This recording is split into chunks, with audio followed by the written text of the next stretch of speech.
Well, hello, my YouTube friends and family. So, today we are working on lot 37 of Great Value Books. You can't beat it. 10 for $2. So, that makes them 20 cents a piece. And today we're working on Harlequin romance books. And the first book is called Isle of Desire by Hampson. It is a Harlequin romance 2130. This is what the book looks like. Copyright is 1977. It's got a little mark right there. And this is what it's about.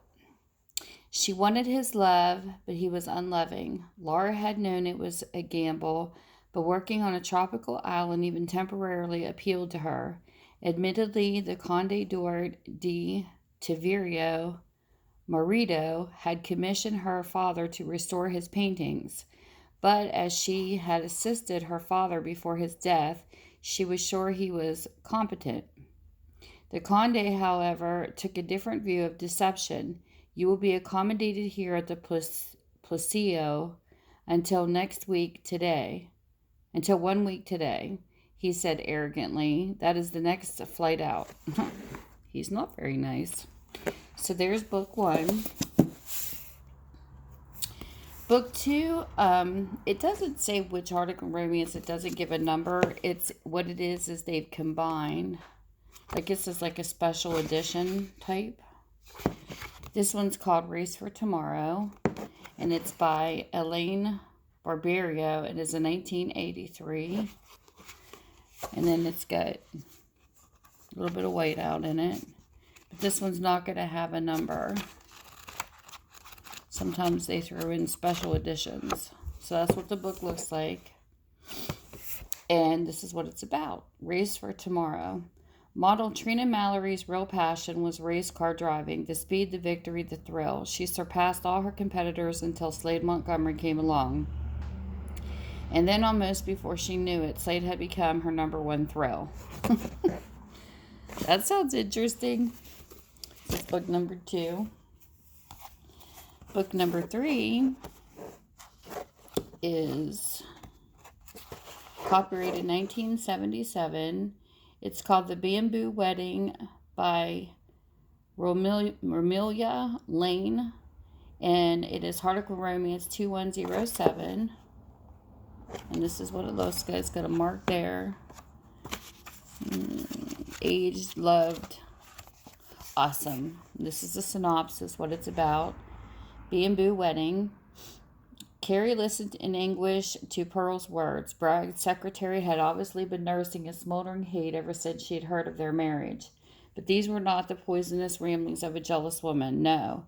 So much of what Pearl said added up. Everything slotted into place now. Kerry had believed a deep love was growing between herself and Brad. Now she knew she was just a pawn in a struggle for power. So that's book number 3. Book number 4 is copyrighted 1959. It's called Dangerous Love by Jane Beaufort, and it is Harlequin Romance 1181. This is what it looks like.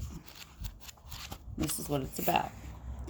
He was dangerously attractive to women. Sir Justin Store's reputation dubbed him the most eligible bachelor in society. Many women tried to snare him, but he definitely wasn't the type to settle down. Susan Willowfield's secretary was clearly out of his league, but she caught his roving eye. That was when her troubles started. Fight as she might, she couldn't resist the irresistible, the magnetic attraction of this ruthless, strong-willed, passionate man. There's book number 4. Book number 5 is a 1976 copyright. It's called Inherit the Sun by Rebecca Stratton. And it is Harlequin Romance 2091. This is what it looks like. It's even got like pink looking type pages on the outline. Is that like not where it's got a mark there? It's almost like it's dyed pink. Anyways, Inherit the Sun is about Beth stared at Lewis, her eyes wide and glazed and dazed. She couldn't believe her ears. You mean I have to convince you of my ability to handle the money before I inherit my share? She asked. That I can't have it until you say I can. The accusation of the fortune she had come such a distance to claim depended upon Louis Martese's goodwill to think that she had been put in such a situation. So there's number 5. Book number 6, we have Wildcat Untamed. This is by Mary Wibberly. It is copyrighted 1977. And it is Harlequin Romance 2105.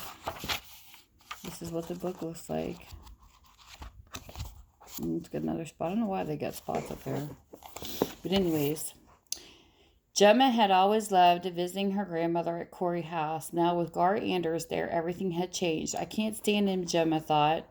His words of the previous night returned to taunt her. Someone should have taught you a lesson in good manners, he declared then, added quietly, perhaps it will be me. He had spoken in the heat of an argument, but Gemma was suddenly sure that she remembered everything he said and meant every word. Get a kitty on it, too. So there's number 6.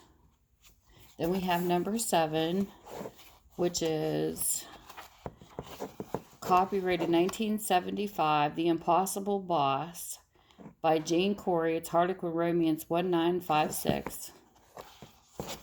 Get some writing there. That's what it looks like. And this is what's about. Oh, there's a Tammy in this one. Tammy Dayton hadn't come all the way out to Australian outback to be bullied and pushed around by that detestable, impossible man, Rick Hatton. Even if many other girls would have jumped at the opportunity, but Rick Hatton held all the cards, and it looked as though Tammy would just have to put up with him. That's funny.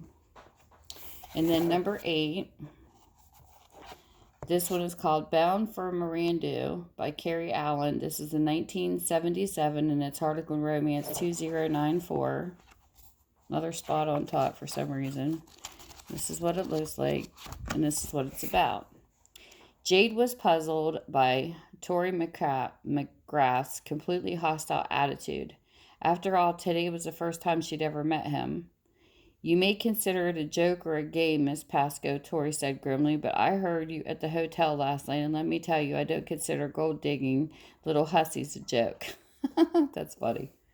Jade felt her own temper rising. The remark must have overheard had been said purely in fun. Gold-digging hussy, indeed. She would show Tori McGrath. Number 9. Summer Comes to Albarosa by Iris Danbury. Get all this markings. This is what it looks like. Some writing in it. I'm going to get out of this rut. Dissatisfied with her boring secretarial job, Karen had decided on a complete change. It was soon en route to Spain to manage some holiday villas. Her reception from the villas was one permanent tenant was far from welcoming. You can manage all the rest of the villas as much as you like, Brooke Elders had informed her sourly, but don't try to manage me. He was detestable. She would honor his request with supreme pleasure. So there's that book. And then number 10. We have a 1977 copyright, The Hasty Marriage by Betty Neels. This is Harlequin Romance 2110. This is what the book looks like. And this is what it's about. This is in pretty good shape. Joyce smiled at Laura. You can have it for a month or two just while I divorce Larry then. All you'll have to do is leave Roloff out. He can divorce you. He'll see that you're provided for. Laura listened with growing rage. It was just like being in a hideous nightmare. I can't talk today.